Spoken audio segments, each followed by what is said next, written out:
Hello and welcome back to Follow the Rabbit. Today we have another guest with us, and it's none other than the omnious and famous Kyle Chayka. Um, uh, as with every guest so far that we have, there is an anecdote of how we met online. And it's back then when Twitter was still called Twitter, and you can actually meet interesting people on it. And I'm pretty sure it was Jay Owens who kind of connected us on Twitter. And of course, the conversation was about kinfolk. I think it was like 2015, 2016, something around that Yeah. time when kinfolk was still a thing. Do they actually do a Oh, magazine it's still? still going strong. I think it got sold to another company and it Of feels very course. different now, but it's Yeah. still, I see it everywhere. Okay. Well, so there you go. Good for them. I think they worked hard on becoming a big brand, and I think they succeeded. But I mean, that kind of like led to an Omnis article that Johannes will talk a little bit about as well, about airspace. And I think from there on, we kind of had exchanges about algorithms, tastes, and all those things over the last 8, 9 years on and off. And we're quite happy that you have the time to speak about third places with us and Filter World. So, Kyle, for the few people who still don't know you, do you want to introduce yourself a little bit? Of course. This does feel like an ongoing conversation from 9 years ago, so Yeah. that's great. But I'm a writer and author, I guess. I was a freelance writer for a long time. I'm now a staff writer at the New Yorker, where I write a column on internet culture that comes out every week, just as a way to keep track of everything. And I have written two books. The first was The Longing for Less, Living with Minimalism, which is a book about minimalist aesthetics, including kinfolk and Marie Kondo and minimalist artists in the 60s. And then this year in 2024, I published Filter Worlds, How Algorithms Flattened Culture, which was really a follow-up on all of these conversations we've had about generic aesthetics online and why do people like what they like and how does the internet make you like specific things. And so it's been fun to kind of, after publishing the book, I've gotten to have tons of conversations with people internationally too, and kind of discuss and demonstrate this point that we're all experiencing this homogenizing digital platform worlds that encompasses all of us. Cool. Well, Johannes, do you want to take Yeah, it here away we from go. here? As usual, we prepared some collected signals and quotes on Miro. And as you can see, this is the now infamous article where it all started in 2016 with the famous opening line of Igor Schwartzman, is the German co-founder of Third Wave. Couldn't let that one pass. So this is where it all started, and now years later we are at Filterword, and you already gave some ideas of what it's about. But what we're interested in is like, how was that development? Like, especially from like also coining airspace and this feeling that was connected to Airbnb, flats, and coffee shops, to be honest. Yeah. How did that evolve, and especially because we're talking on this season about third place, and which is usually a very physical experience, or it's becoming a physical experience again, like this overlap between the online world and the physical world that you also write a lot about. Like, how did that move from 2016 to 2024? Yeah, I mean, I think when we were discussing the airspace article in like 2015, 2016, before it came out, I think it was kind of the early days of the digital internet influencing the real physical world in really coherent ways. Like that was kind of the heyday of WeWork opening offices everywhere. It was the heyday of Airbnb opening, letting you access apartments in any city you go to that you couldn't access before. And it was that time, I think a lot of apps emerged that shaped what you did in the real world too, like whether that's Google Maps or Yelp or Foursquare giving you recommendations for where to go. Like we moved to just consuming content online and staying online to consuming content online and then acting on it offline. And I think we started seeing the effects of that pretty quickly in real life. But the kind of canary in the coal mine for this article in 2016 was coffee shops and Airbnbs, which I think we all had observed were taking on these generic minimalist aesthetics. They all had the same decorative symbols like subway tiles and pendant lamps and mid-century modern furniture. And the idea was that that was a taste that had become universal because of the internet. So because all of a sudden hundreds of millions of people were connected on Instagram, all of the kind of people that are connected in that space come to appreciate the same things and fetishize the same things in some ways. And so that happened on Instagram and it happened on Airbnb. And Airbnb was even more coherent because that's like physical space as a product. Like through that app, you were renting physical space and consuming physical space through a digital channel. So at that time, it was kind of early, like we were just observing it.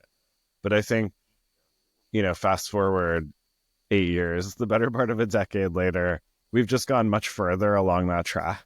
Like if before we kind of had the sense that the internet was here and the physical world was here and there's a little bit of overlap. Now we're just like, there's almost nothing that's not overlapped. And we see the influence of algorithmic recommendations and digital platforms and social media on everything we experience, more or less. So, I'd been thinking about this book for a bunch of years. Ever since the airspace article, it was in the back of my mind.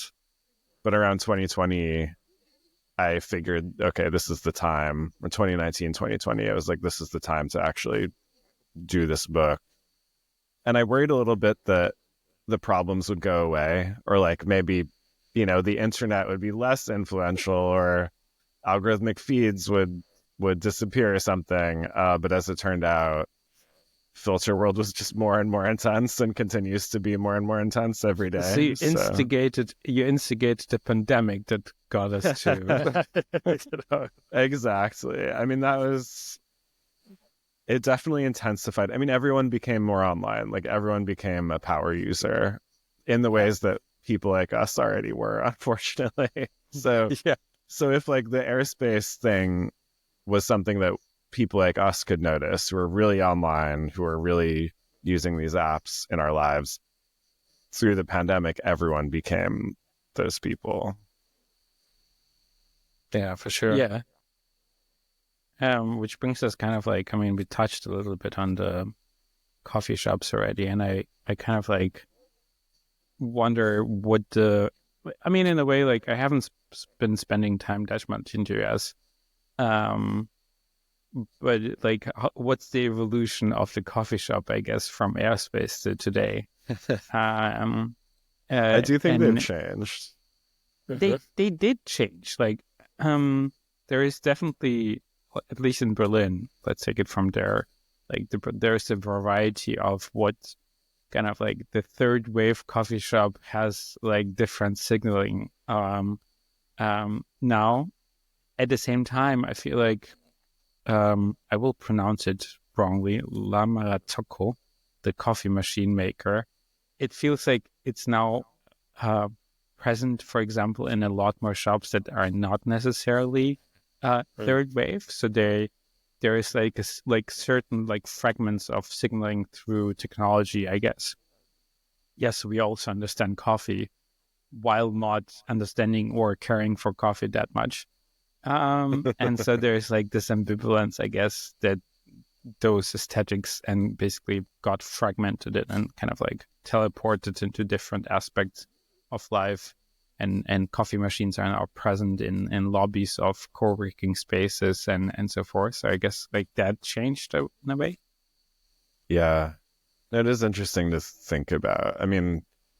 coffee itself as a symbol has kind of changed too. Like, I think over the course of the 2010s, you kind of saw the evolution of that archetypal independent coffee shop, like a place that serves good coffee and people work on their laptops, and the baristas have good tastes, but not in like a 90s Seattle way. It was like an internationalized hipster coffee shop that followed hipster culture in general. And I suppose by now, I mean, I almost want to say the cafes are less about the coffee and more about the space. And like, I mean, when you would pick a coffee shop on Instagram or something in 2016, you were looking for latte art, or you were looking for like a good bean roaster or the good espresso machine. And now that's just like table stakes. Like everyone has those. And now the symbols of being current, of being up on the trend, are like matcha lattes and, pandan buns, like things that were not associated with the good coffee of the mid 2010s. And it's even more about being in a space, photographing it, taking a TikTok video, like doing something interactive with the food that you order. So in a way, it's like even more performative. And I do feel like the kind of co-working function or the workspace function, it was so popular in those cafes, and now that's become so popular that it's offered by many other kinds of spaces as well. So there are more small scale offices. We see even the counter movement. Like if you take out your laptop in like a classic specialty coffee place in Berlin, you're gonna get screamed at. I actually found out they actually solved that problem. They solved that also problem in Madrid. Okay. A lot of places have done this. It's bad for business. It's like you don't want people like drink one coffee and sit there for hours. I found actually I realized the other day when I was sitting in one of those coffee shops here in Berlin how they all solved it, because they all started to give out these beepers for if your coffee drink is finished because it takes so long. They give you the beeper, which means if you sit in a cafe for half an hour, it's constantly beeping somewhere. It drives you crazy. You can't stay for longer than half an hour before you get like crazy. So the other day I was like, maybe that's how they solved the laptop problem. So they create a bad environment. I do feel like there's been a split between like a place you go to drink really good coffee and a place you go to hang out and like associate yourself with some kind of creative scene. So you have the like super austere, you only drink coffee here, like if you pull out your laptop, we're mad. And then you have the like, take all the TikToks you want, film a skit, like we don't care, just as long as you're here, it's fine. Yeah, that's right. So talking about this different understandings of third place and experiences, like when we looked at this episode, we actually stumbled upon, if you follow third place as this conversation right now, you hear a lot about Starbucks again, which is funny because Starbucks has always been the first example of the third place, of there's like really this beautiful nice place. And I remember so many times because like in the 90s where Starbucks was the only place where you got Wi-Fi. Like, so basically, I would fly to London and navigate the city by going from Starbucks to Starbucks, because this was where I could check my email, upload pictures on Flickr, and then move on. And so it's always been that. And they have this whole thing right now about reimagining the third place. I mean, like, so they had a lot of trouble with basically numbers and firing CEOs, I think in the last 2 years or something like that. And so we found this. So in general, like CNN wrote about the major shift at Starbucks. It's changing its personality with the reimagining the third place. Also, just finding out like people. So they were, especially in the US, a lot of drive-throughs, a lot of like ordering via mobile app and just picking it up. And but they still want to like, we have to still have the vibe of the third place. And so just like from that article, there's a couple of like lines. The third place has never been defined solely by a physical space. It's also the feeling of warmth, connection and a sense of belonging. And it's like, and then again, like one paragraph down, this company also unveiled Starbucks Odyssey, a new experience powered by Web3 technology that will foster connection and unlock access to new experiential benefits and immersive coffee experiences. Guys, there you go. So yeah, I think there's a lot going on there, but it's third place is not just a place; it's a feeling. They Might be the evolved title beyond the of this one. physical. No, but the notes that I kind of took was like, it's kind of interesting to me that they feel the need to talk about the term again, and I wonder like what brings us up, and I mean by decontextualizing the term from a physical kind of space, they're trying to optimize it for consumption. It becomes kind of like a branding thing, where you can kind of buy the third place experience through the mobile app in a way. But You I buy do the belonging through the app because you have the Starbucks card and the loyalty points. Then you feel as if you belong in a third place community. And if you Yeah, but belong I enough, do wonder it becomes immersive.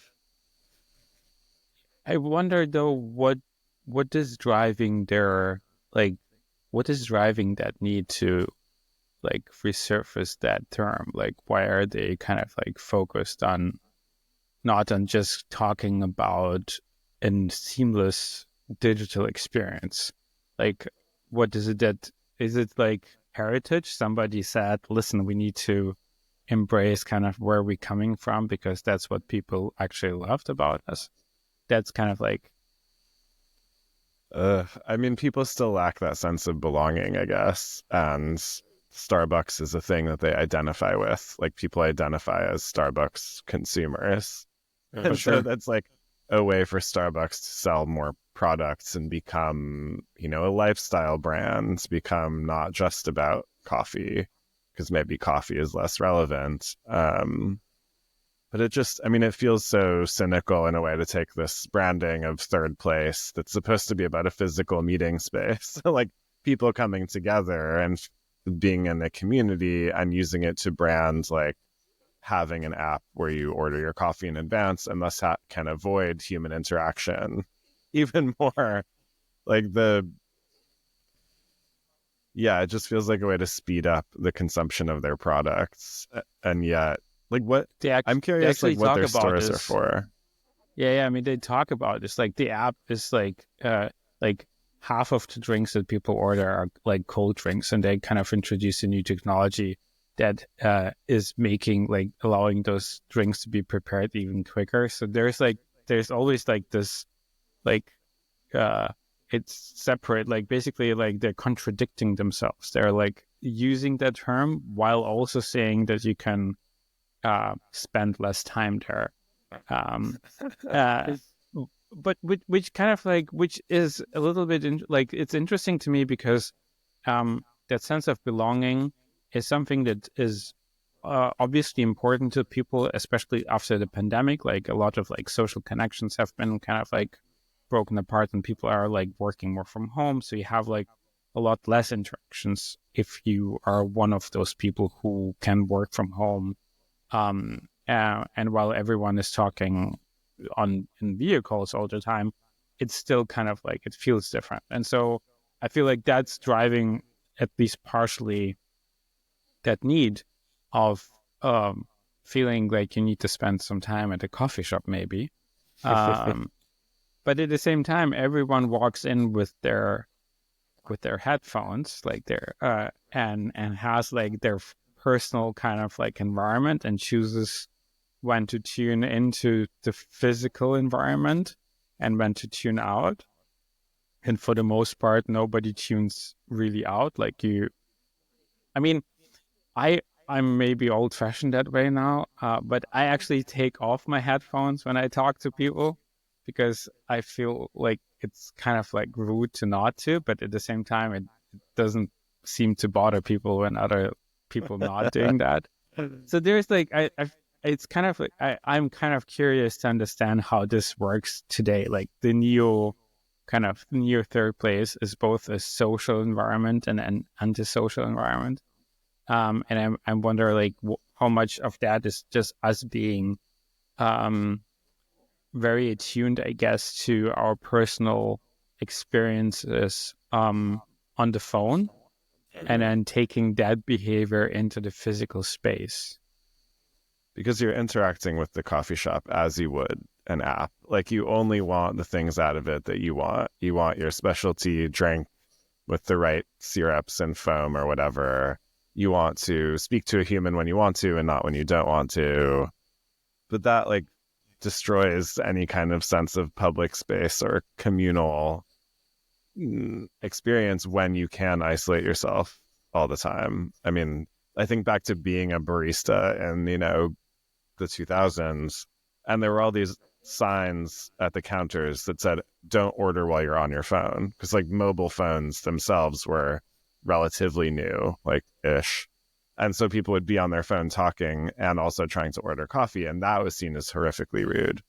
But now it's like, if you're listening to a podcast and trying to order your coffee, that's okay. And maybe you don't even talk to the barista. You're just standing there watching for the cup with your name on it. But it strikes me like it's a little QR code that you have a QR code that you just show because you ordered something on the phone before. No words required. Like, it's purely technical interaction. But I think it says something about personalization for sure. Like maybe what the third space idea was about to us was a space that felt personal and comfortable, and like that you felt you belonged in. But now, like, the only thing that feels like that to us is filtering all sensations that go to your brain and having everything be personalized and comfortable. Like, maybe we just took out the public part of third place, and it's just the comfortable part. Wow. So it's kind of the convenience aspect of our experiences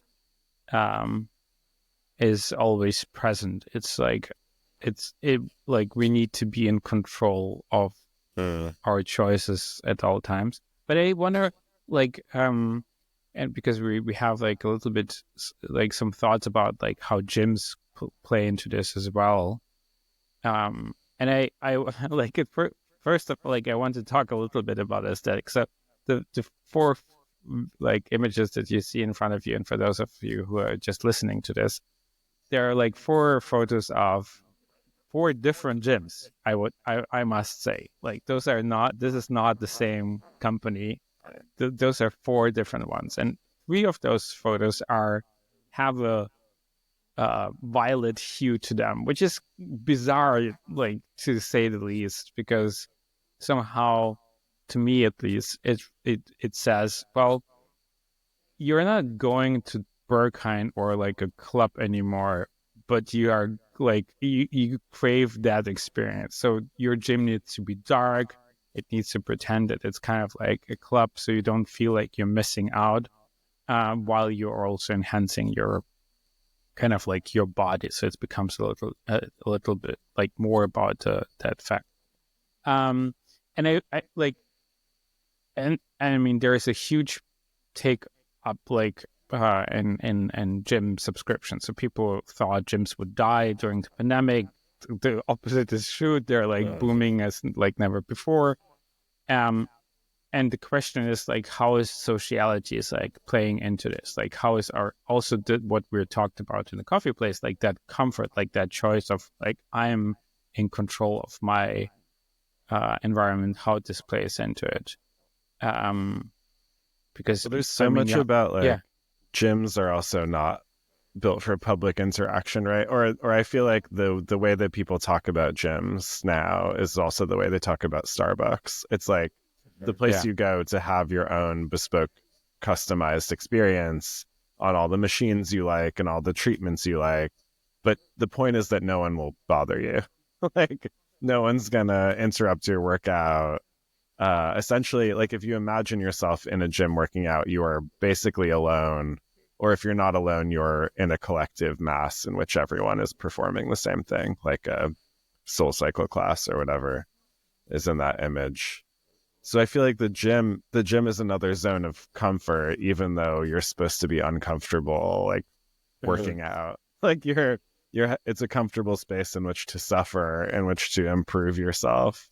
And I think you're right that it does relate to that club aspect. Like the gym, more so than the coffee shop, is supposed to be a little subversive or perverse or masochistic or whatever. Like it's not just about consuming a coffee and getting on with your work or whatever. It's about expressing yourself in some way. I mean, I don't relate to that personally, but I think people do use it as a form of identity and as a way of creating themselves and an identity that they then broadcast online. Like people record themselves in the gym. It's a stage to perform your lifestyle.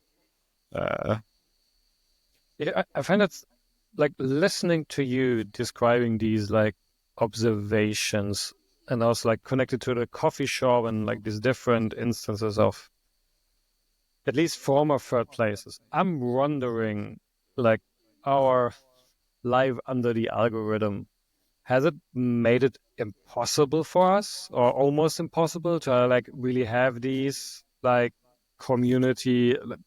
Community is almost too strong of a word in the context of third place. I think that's exactly mostly the point, that it's a loose community. You're just in the same place, and you have maybe like a conversation, or you meet the same patrons every day when you get your coffee, and you have like a loose connection. It's like you have like an ambient awareness of your neighborhood due to the people you meet at the coffee place. And I'm wondering, with the re-emergence of third place as a concept, as we talk about in this podcast, is that actually, to put it bluntly, is that actually possible? Or is it basically we find that space, but in the end, it's just about us taking Instagram pictures and feeling like, oh, we left the house. Like before, I thought it's basically like, Yeah. I do my stupid mental health walk, and I end up at a Starbucks buying a coffee just so that I left the house or that I moved around.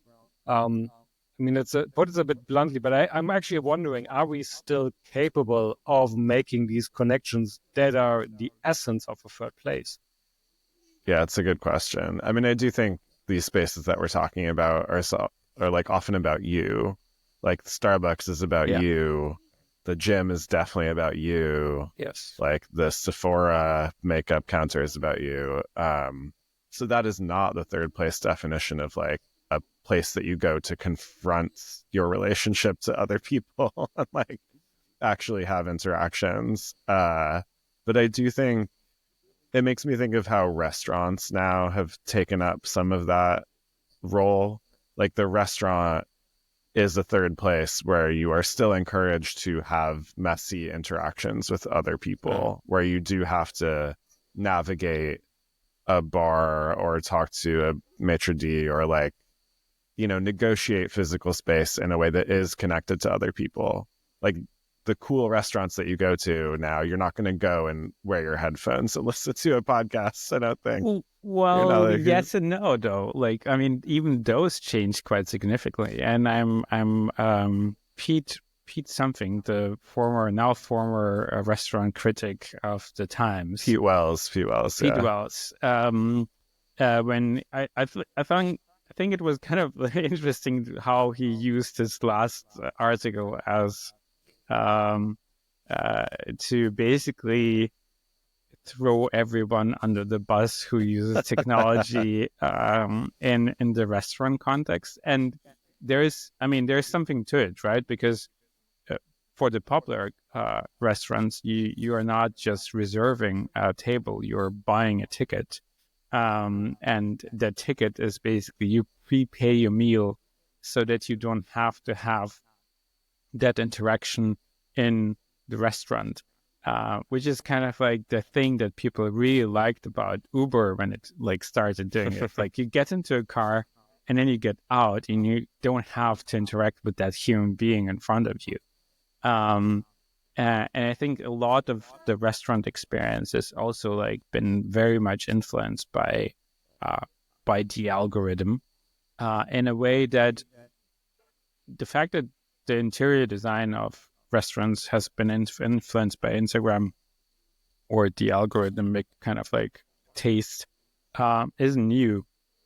What is new, how optimized it is now. It's kind of like it's optimized to a point where it feels that people are opening restaurants purely by looking at other restaurants on Instagram and never having had the food. And so when you enter that place, you're like you have this bizarre sensation where at first everything is exactly like that French restaurant that you know from Paris. But when you start eating the food, you're like, what is this? So are we kind of basically like, I mean, not to disagree with you. I think like you're right that restaurants still fulfill that thing where we can and are still somewhat encouraged to talk to people. But even that is being like mediated away, and our experiences and there are being optimized for, like the plate needs to be right so that you can take a good photo of it, and so there are a lot of those interactions that are also encouraging you not to be here. Like you're, I think you're not that's present. an interesting, yeah. Like you're encouraged to view the restaurant experience as another product to consume, and not as like a scene or a community necessarily. Though I do think, I mean, aesthetics wise, I think restaurants are getting more generic all the time. I mean, if you travel anywhere, you will notice that. Menus too, like, I mean, I think the cuisine of the moment is French essentially, and you will go to a faux brasserie anywhere on earth and like get a steak tartare and French fries and a martini. But then when the real food, the like true execution of this is not available with these generic aesthetics. But I do wonder, like, if all of these other spaces are so optimized away, like the gym and the coffee shop are even more optimized for self-enhancement, let's say. Like, the restaurant is still a space, like the restaurants that I'm kind of talking about, which are the kind of party in a restaurants, those are not spaces for self-optimization. they're spaces to like publicly perform your taste and like create content, but almost in a self-destructive way, and have messy interactions with other people. So like that's the product, like particularly in New York right now, that is the product of the restaurant. It's the scene, the people, the atmosphere, almost beyond the food. Like whoever the successor is to Pete Wells should be like a nightlife writer. You know, they should be talking as much about the party as the menu. Which also then makes sense why it is so strong on Instagram, because like it's basically the vibe that's the product, and that you can communicate rather well, or that's what you connect to. It's not so much how good is the food, is more like how good is the experience. So, who you're out with. Like, I think if the original Instagram cliche was the top down photo of food, like here's my plate, now I feel like it's the pulled back, like maybe 0.5 zoom, where you tag all of your friends who are at dinner with you, and you've ordered the large format seafood tower. Like, it's even more like the Instagram reel of you like doing a 360 around to see the like everybody and the vibe and But it's actually bad for business, right? Because that's the thing. Like, as long as you're the restaurant that's currently like being hyped and everybody goes there, you're fine. But that usually takes about 3 weeks now before something else opens up. And the same group of people have the kind of like, I mean, same experience again, but in a different place. And they're usually like moving like away from those places. And so, I mean, in a way, that's the more problematic part for restaurants and, for example, coffee shops, because it's kind of easier to do a decent coffee than to actually deliver really good food. Everyone in the restaurant industry is like crying because there are not enough people who want to actually do the job. And I think like it becomes kind of like a really problematic cycle now. In Berlin as well, a lot of really fancy restaurants open up over the last kind of like 8 years, and they starting to close down because they all been very generic, and like people are only sticking to the classics now, and those are still enjoying like a huge audience, but at the same time nobody quite knows what to open up next, really, because like what will actually stick, like what does actually work right now. So it's kind of an interesting time for that as well. Right. You see, I mean, the hype cycle with restaurants is much faster than a coffee shop. Like you go to a coffee shop more often, you're not going to be like, oh man, the scene at the coffee shop was too lame. Yeah. Like, who cares? You're going to get a good cortado and that's fine. But I mean, for my like third place pursuits in any field, like I keep coming back to the metaphor of a corner restaurant. Like you're a real neighborhood, long-term, great place where you do know the staff, you do relate to the community. And that, I mean, it's even more appealing to me now that it's harder to find because everything is so molded around Instagram and non-geographic stuff. Like there's a restaurant on my block in DC here called Tail Up Goat, and it's been around for more than a decade, I think almost 15 or 16 years. Still has great food, still changes all the time. The decor still looks good, like great atmosphere. And yet it's not the buzziest, it's not the most Instagrammable, but it like supplies that thing that you want, which is a nice feeling, good food, like hospitality and warmth. Like that's the true feeling of a third place, I think. But is it, I mean, I'm just putting out there, like 8-9 years passed since we started talking about this. Is it also just us getting older and kind of liking some other things?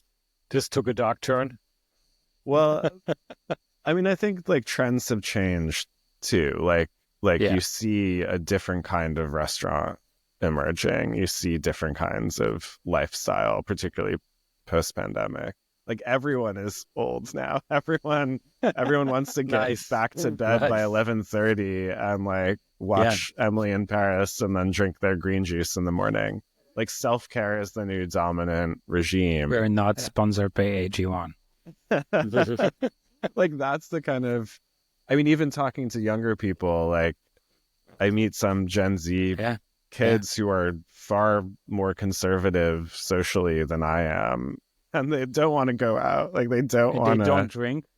Yeah, they don't drink, which is fine. But it's like there's I mean, it's partly from living in New York for so long too, but like in New York, when you are going out, you meet at one bar, you go to your restaurant reservation, you go to a different bar after. Like your tolerance for socializing period is long. But now I feel like even with younger people, it's like, okay, I had my dinner for an hour and a half. Now I need to go and watch my TikTok feed for 5 hours and go to sleep. Like that's a different consumption of lifestyle. Which brings me kind of to this sensory deprivation. I think like deprivation of going to the cinema. I think I picked this up in your conversation with Ezra Klein, where he was saying how he would go to a movie and he would not like look at his phone while in that movie. And I think like in a pre-conversation, Johannes and I were wondering, would he still not look at his phone if the cinema was empty? So the social pressure prevents him. Yeah. And maybe we need that now. Yeah. Well, much like a restaurant, like it's not cool in a fun, buzzy restaurant to be just staring at your phone, checking Instagram. Like you want to be looking around you and participating. In the movie theater, you're like participating in that experience of watching a movie. Like going to see Dune 2 in a Alamo Drafthouse theater, which is a different kind of third place, actually. No one was looking at their phone in that 3-hour movie. Like, no, I wasn't seeing people check their texts. Like, it was a great movie. It was also a collective social experience. And at Alamo, much like these other places, you can have a personalized movie-going experience in which you can get your hamburger and your cocktail and your Dune sandworm popcorn bucket and like feel fully engaged. You know, you're like consuming all forms of content at once. Immersive. Yeah, it's the most immersive possible. I think all of this like brings us to this idea of identity. Because I will love what you said before. All these places are about you. And I think that is a huge difference to how it was before.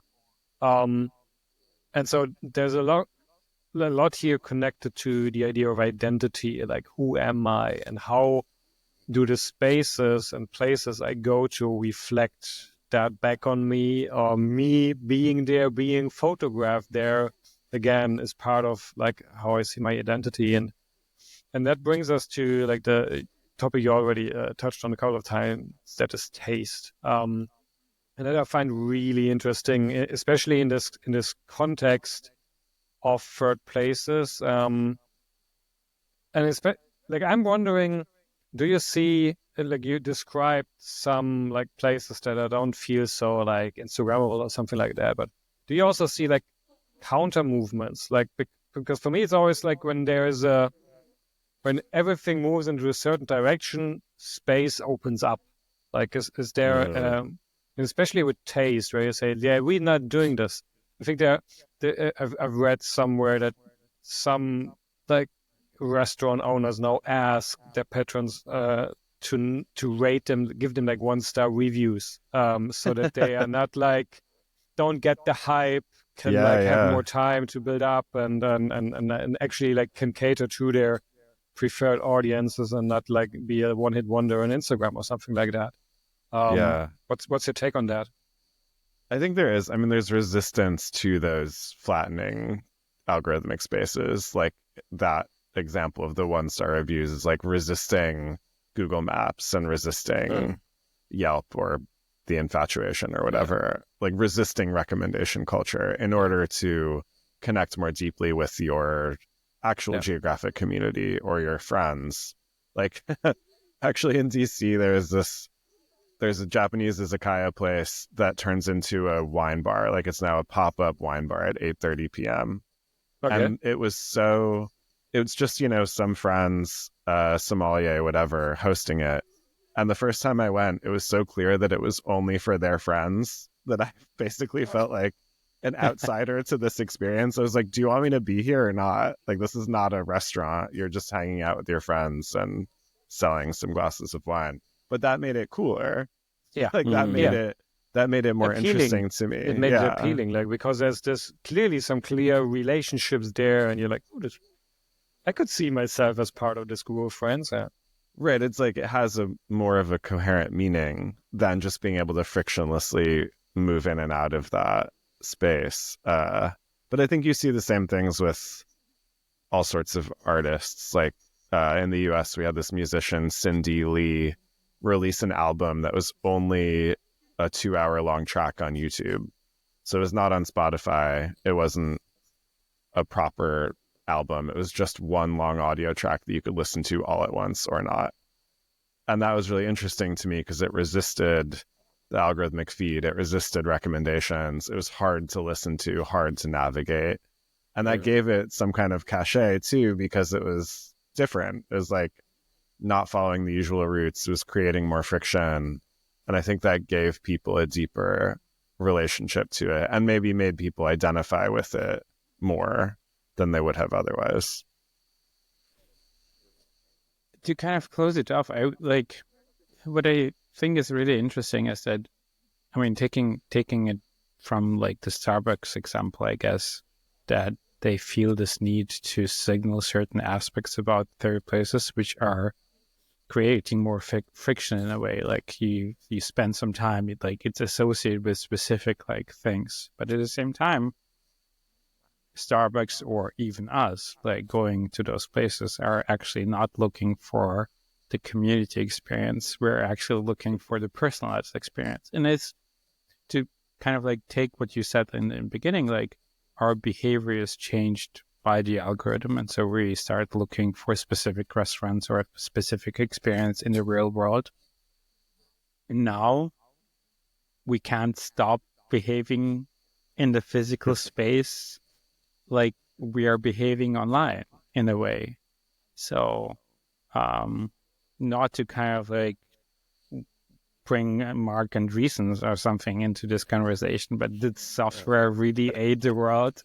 Yeah, I think it did. I mean, our habits are so shaped by our phones, right? And everything we experience through our phones is so personalized that I think we've come to expect more personalization in more places.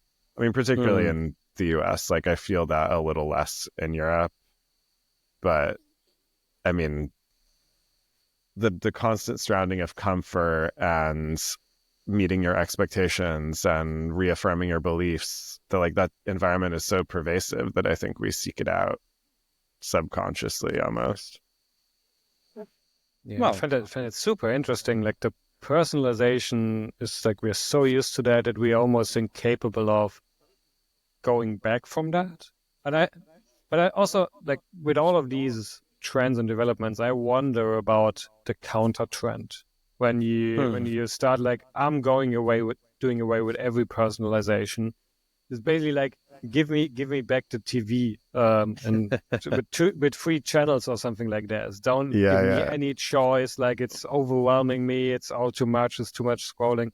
At some point, I wonder about this. Like, are we gonna see like the move in a different direction? Right? Because I think the third place is like the re-emergence has been like a sign of, we discovered in the pandemic what we've been missing. So we've been going back to physical interactions and just being in a space again.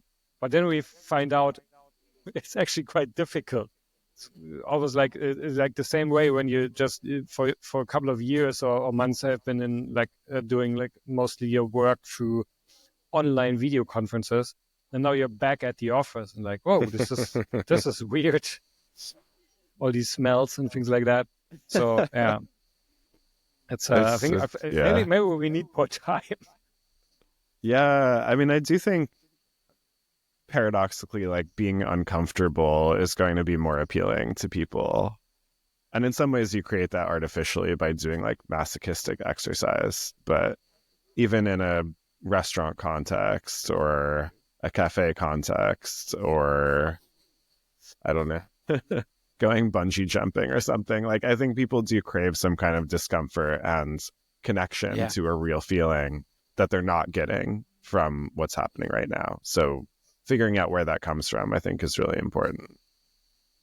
Engineering for discomfort is the new thing. That's the new A16Z motto. Like, cause pain. Well, thank you so much. They're not doing it already. Yeah. I mean, it's 25 years of Fight Club, so there is something to that too, like with the need to experience the pain, because otherwise we're too numb from being logged in at any time. So yeah. Beautiful. That's very beautiful. Yes, indeed. We'll figure out what's coming next, and then let's see where the next 8 years. Put it on Instagram. Right, yes. Exactly. No, being offline is the new being online. So, with that, all right. Thank you so much. Yeah, thanks for catching up. It's very fun. Good. Here we have it. Let me see. There's the